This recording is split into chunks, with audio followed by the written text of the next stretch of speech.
bisa disimpulkan prinsip-prinsip moral Madinah itu sebenarnya hampir mirip dengan apa? Sila-sila Pancasila. Dan menarik begini, coba. Sholat kita dimulai dengan takbiratul ihram, Allahu Akbar, menyeru nama Allah.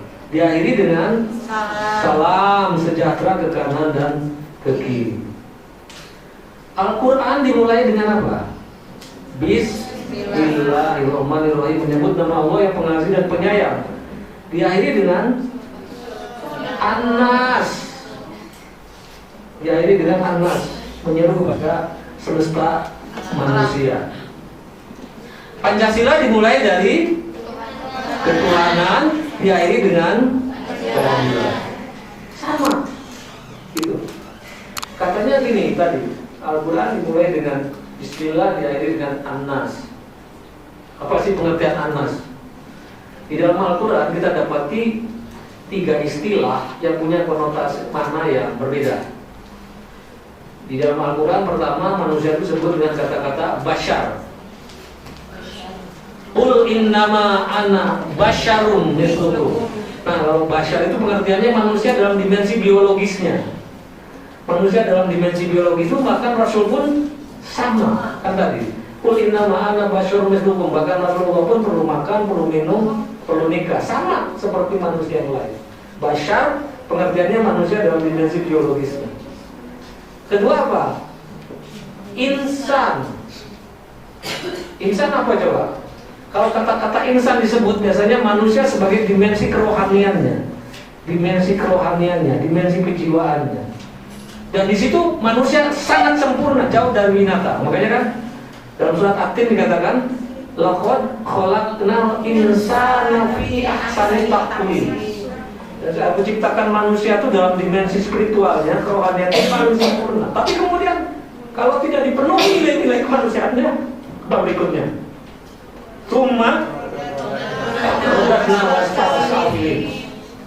Manusia kalau luhur benar. Tapi kalau tuntutan kesempurnaannya tidak dipenuhi,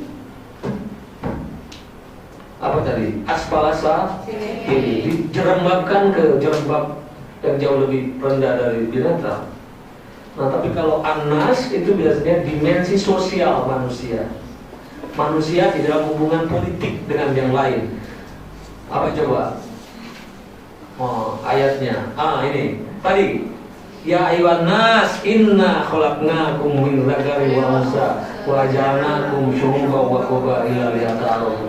An-Nas itu sebutan manusia dalam dimensi sosialnya, dimensi politiknya, dimensi kehidupan bersamanya.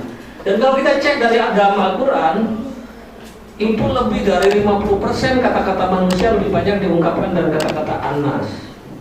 Jadi, dan sholat dimensinya bersama, makanya sholat jamaah misalnya, itu ganjarannya jauh lebih besar ketimbang ibadah-ibadah yang sifatnya munfarid, ya seorang diri. Jadi dimensi sosial itu penting. Dan dimensi sosial ini di dalam terutama masyarakat Pejemuk diselesaikan dengan moral ketuhanan yang welas asih, menjunjung tinggi nilai kemanusiaan, merawat persatuan, mengembangkan musyawarah dalam mengambil keputusan, dan ujungnya adalah berbagi kenikmatan dengan mengembangkan keadilan sosial. Dengan demikian moral Madinah itu sebenarnya juga tercermin di dalam moral Pancasila. Oleh karena itu saya sering mengatakan sebenarnya bagi orang Islam sangat keliru kalau mengatakan bahwa Pancasila itu bertentangan dengan Islam. Tapi ada kekeliruan yang lain bahwa Pancasila itu sama dengan Islam. Itu dua kekeliruan. Kekeliruan pertama menyamakan agama dengan Pancasila, sehingga kita dipaksa harus memilih, kita menjadi Islam atau menjadi Pancasila gitu. Karena seolah-olah Pancasila dan agama disejajarkan. Pengertian yang salah kedua, Pancasila itu bertentangan dengan Islam. Nah, saya sering mengatakan gini, ibaratnya ini menara-menara nih, menara Islam, menara Kristen, menara Buddha dan lain-lain. Masing-masing pengikutnya menjadi penghuni menara-menara ini. Agama adalah sistem penyembahan yang vertikal ke atas. Nah sekarang pertanyaannya, bagaimana orang yang penghuni menara ini bisa berhubungan dengan orang yang berada di penghuni menara ini? Supaya mudah, bagaimana caranya? Supaya hubungannya gampang. Dibuat jembatan penghubung. Jembatan penghubung antar menara. Nah, agama itu ke atas vertikal, sedangkan jembatan penghubung ini yang disebut dengan Pancasila. Sekarang saya tanya, apakah jembatan ini bisa nggak dibedakan dengan menaranya? Bisa dibedakan. Jembatan beda dengan menaranya.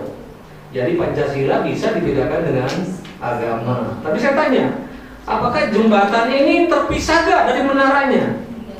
Tidak. Jadi nilai Pancasila tidak terpisah dari nilai keagamaan. Singkat kata, dari perspektif Islam, sebenarnya nilai-nilai Pancasila itu merupakan ekspresi dari moral keislaman dalam kehidupan publik yang majemuk.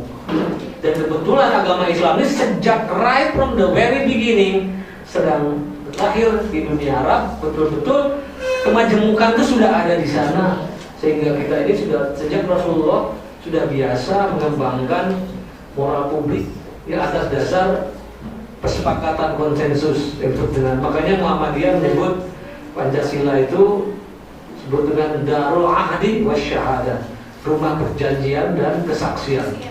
Dan perjanjian itu sifatnya mengikat, bukan saja di dalam manusia, tapi mengikat di mata Allah Subhanahu wa Ta'ala. Dan di dalam perjanjian itu memang harus disepakati bersama. Dan contoh yang paling terbaik kan perjanjian Hudaibiyah itu, di mana Rasulullah waktu itu setelah perang Khandaq sebenarnya, di mana pasukan Quraisy kocar kacir, dan setelah itu banyak kabilah mengikat perjanjian kepada Rasulullah. Maksudnya pada tanggal 9 Dzulhijjah itu kalau memaksa bisa naik untuk Mekah, bisa masuk ke kota Baitullah ya.